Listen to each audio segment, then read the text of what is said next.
The Biden administration has launched a push to raise awareness about an expanded child tax credit for American families. Millions of lower and middle-class families with children will receive monthly checks from the IRS starting July 15th. In an effort to spread the word about the program, the White House named yesterday Child Tax Credit Awareness Day. Vice President Kamala Harris was among the White House officials who attended events to educate the public on the newly expanded program yesterday. Through tax credits and food assistance and housing assistance and health care coverage and direct checks, the American Rescue Plan, and here's the drum roll, the American Rescue Plan will lift half of America's children out of poverty. For more on this, let's bring in Heather Boucher. She's a member of the White House Council of Economic Advisors and joins us now. Good to see you. Good to see you, too. Thank you. So the Biden administration and congressional Democrats are making a major push to extend their expansion of the credit. Explain to our viewers what that would look like. Well, so the expansion that we saw as a part of the American Rescue Plan made the credit fully refundable and made it bigger. So that means that nearly every single family with children across the United States, except those at the very top of the income distribution, is eligible for this credit. And as of July, the credit will be directly deposited into people's bank accounts monthly rather than having to wait until the end of the year when they file their taxes. So those are significant steps forward. And the president is hopeful that through the American Families Plan, we can extend this. So right now, through the Rescue Plan, this is only available for this year, but hopefully we can extend it to future years. As you know, the vice president said, this is an important step for reducing poverty and for helping families with children all across these United States. So extending it past this year is great, parents applauding, but how do you pay for it? This year was special. Well, here's the thing. When the president laid out both the jobs plan and the families plan, there is a fulsome set of tax increases that could pay for this. So he has laid out an agenda that is very clear that there is, that Congress has a lot of different avenues to pay for this. Of course, the bottom line for the president and this administration is that we are not going to raise taxes on families making less than $400,000 a year. So, significant steps we could take are enforcing the laws on the books. The IRS has been underfunded for quite some time, and especially those at the very top of the income distribution have not been paying their fair share. So one plan is to let's enforce the laws on the books.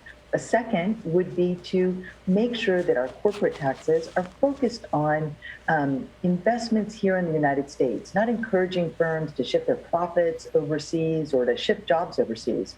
So that's a part of a set of proposals that the president has laid out that we are hopeful that Congress will take up and pay for not just this, but the other expansions that the president has outlined. So the White House says that this new child tax credit could cut the poverty rate in half. Talk to us about the impact this credit could have potentially on decreasing childhood poverty. Is that ultimately the goal? Well, yes, it is. The goal is to support American families. So you think of all those families with children who have those added expenses. I keep thinking about the fact that so many children are going to go back to school in person in September after a year of perhaps, remote learning. So there's a lot of new shoes that need to be bought, lunch boxes, school supplies, all the things.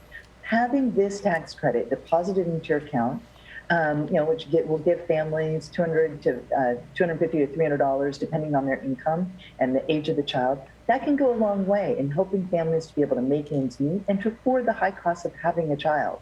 So it is those kinds of real world effects that we look forward to seeing. And of course, again, as the vice president said, one of the things that we've seen over the pandemic is too many families, especially during the crisis, struggling with hunger, and especially too many families with children. So this additional support coming at a monthly basis can really help families be able to put food on the table, pay the rent, all the things that families need to do to keep children safe and to keep their families safe. Heather, before we let you go, I want to ask you about the latest developments on President Biden's infrastructure plan. We know that the White House is sending negotiators to Capitol Hill for talks today.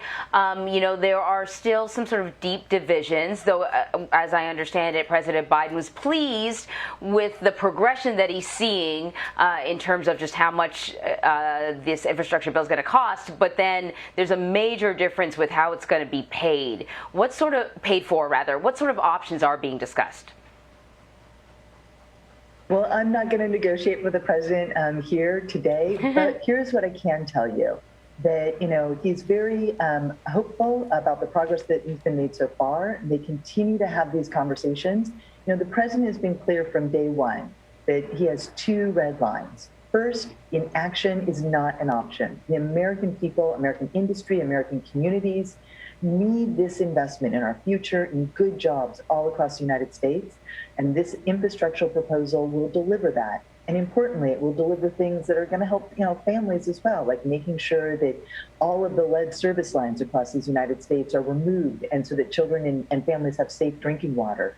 So inaction is not an option. But the second red line for the president has been that he will not increase taxes on those making less than $400,000. And so, the Republicans came back with some proposals that had some tax increases that would have done that. And that's been a bright red line for the president. But there are a variety of different ways that we can raise taxes. We can make the tax system more sane, more sensible, more fair by rewarding work and not wealth. And that's what the negotiators are focused on. Heather Boucher, thank you very much. Thank you.